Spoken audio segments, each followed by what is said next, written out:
difference between hoping you're going to win and acting like you're going to win is that you are ready and focused deeply on that one place instead of looking at 20 things on the side simultaneously.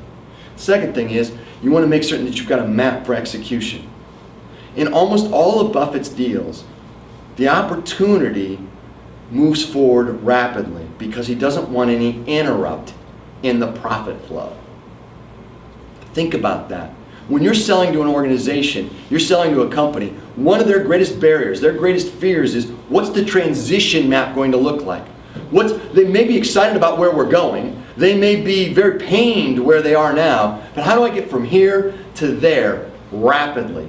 The responsibility for that map of execution is yours, and the idea that nothing of fundamental principles that's going to support your customers, your employees, or any of your stakeholders is going to be interrupted is absolutely critical to the speed to the deal. That's what makes things simpler.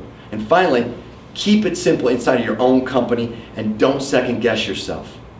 If you've made a strategy and a decision and you've done all of your homework, push through or step out.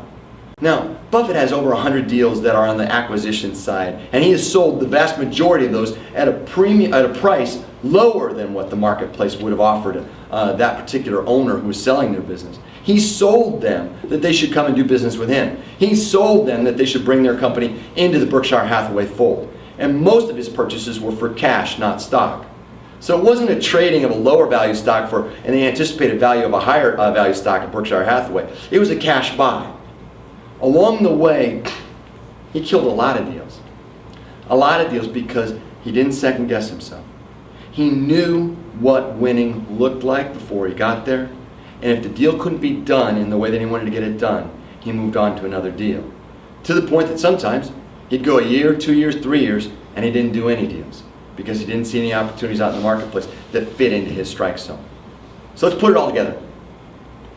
First, if you want to win, you have to define and design your strike zone. Step one. Step two, don't waste your time with the non-deal makers. If they don't have those 4 criteria that I talked about earlier, if they don't have a problem, if they're not ready, then those are not the kinds of people that you need to be spending your time with. Because in the end, they'll soak out your intellectual property. They'll become more market knowledgeable.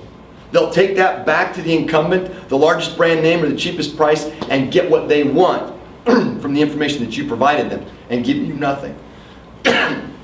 Third thing, do more homework than you think you need to. Too often, our answer is I'm going to invest just a little bit of time and a little bit of energy in advance of my meeting. And then I'm going to figure out whether the meeting was worthwhile. And if the meeting is worthwhile, then I'll go back and do a lot of homework. The fact of the matter is once you're in front of that particular person, that deal maker, you have to be in a situation that you can make the deal. Which means all the homework needs to be done up front. Otherwise, you're adding layers of complexity. And finally, be ready to win and ready to move. Your organization has to be behind you and ready to move forward.